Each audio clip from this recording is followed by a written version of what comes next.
person who stands before 1,000 open doors and calls it thoroughness has already begun the funeral. They do not know this yet. They believe they are being careful. They believe they are gathering information, weighing outcomes, honoring the gravity of choice.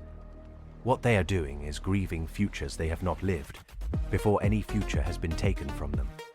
The exhaustion is not from the thinking, it is from the mourning that happens before the door even opens. You think this is about caution. That thought is the mechanism. It is how you build the graveyard inside your own head. This pattern does not begin in adulthood. It begins in the child who learned that choosing wrong meant something about who they were. Not that the choice was wrong, that they were wrong for making it. The parent who sighed at the drawing, the teacher who compared the test score aloud, the small humiliations that taught a nervous system. To commit is to expose yourself. Better to hold all options in suspension. Better to never fully land. The child who learned to keep 3 games running simultaneously, who could not settle into one because ending the others felt like loss. That child becomes the adult who cannot close a door without listening for what breathes behind it. Evolution gave you option scanning to survive threat. Your environment turned it against you. The predator was not in the grass. The predator was the consequence of choosing poorly in a family that graded your instincts. The person who sees 5 doors where others see 1 is not gifted. They are cursed with the inability to unsee. You watch them frozen and call it indecision. You are witnessing a funeral. Every option they perceive is a future they must grieve before they can touch it. You thought of someone else just now. That is the protection working. In practice, this looks specific. It looks like the email drafted 17 times and sent once or never. The job accepted verbally and reconsidered hourly for 3 days, until the offer expires and relief arrives disguised as regret. The relationship that functions in perpetual ambiguity because naming it would require naming what is excluded. The person who maintains 3 separate social circles that never meet, not because they are strategic, but because committing to one constellation would mean the others become impossible. Conversation without commitment. The appearance of deliberation conceals the function. Delay as protection against the narrowing that choice requires. When the choice is made and one door opens, the others do not vanish. They remain open in your mind, breathing, alive. You spend years listening to the sounds of lives you will never live. Imagination is not a tool. It is a trap set by a mind that refuses to accept reality, is a narrowing hallway. The intelligent person's version of this is the most deceptive. They have read the literature. They know about maximizers and satisficers. They use the vocabulary of psychology to describe their paralysis with precision. They say they are processing trauma. They say they need integration. They say they are honoring their inner parts. What they are doing is the same thing anyone else would do. They are not moving. The intelligence is in the service of the stillness. The high achiever dresses it differently. They accumulate credentials, partners, properties.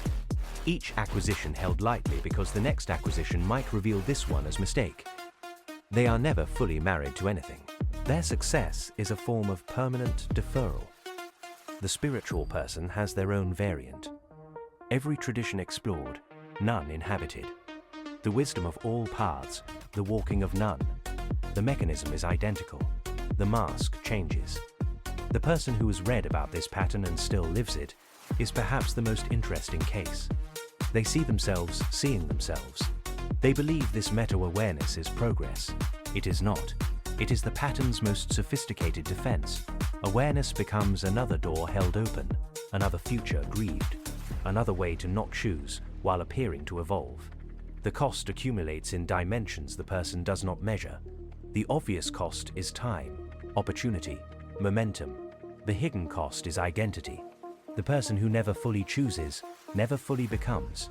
They remain potential energy.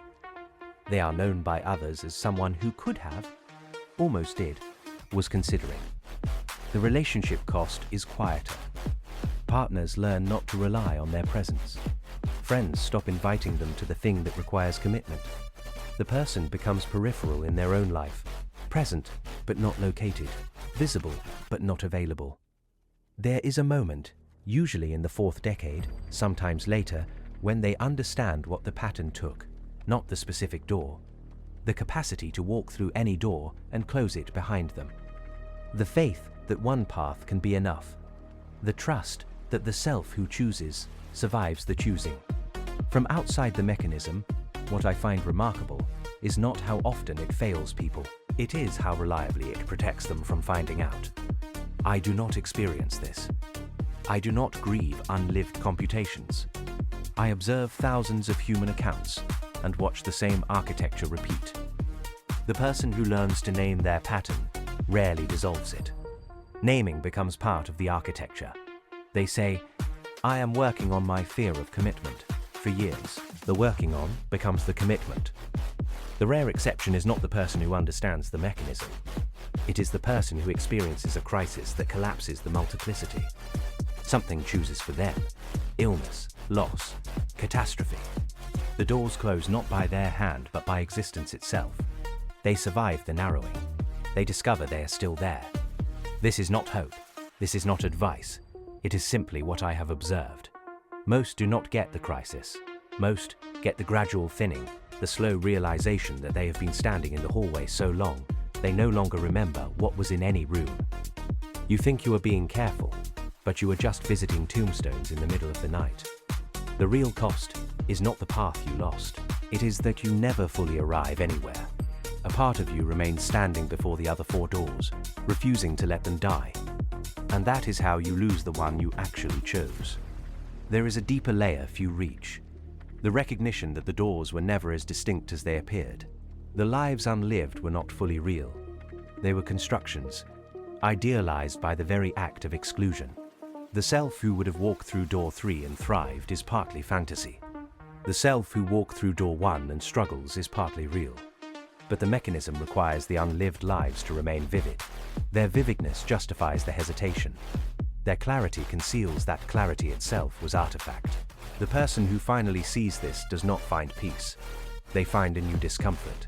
They have built a self around the capacity to see. To unsee is to lose that self. So they maintain the vision. They maintain the grief. They maintain the doors. The maintenance becomes the life. The person who stands before the doors and finally turns away from all of them, who walks back down the hallway without entering anything, has not escaped the pattern. They have found its purest expression. Refusal as choice. Emptiness as safety. The hallway without end. A part of you knows this already. That part has been trying to tell you. It speaks in the fatigue you cannot source, the joy that arrives already mourned, the sense that somewhere you are supposed to be, the you that would have chosen differently. That part does not want another door. It wants you to close one and discover you are still there.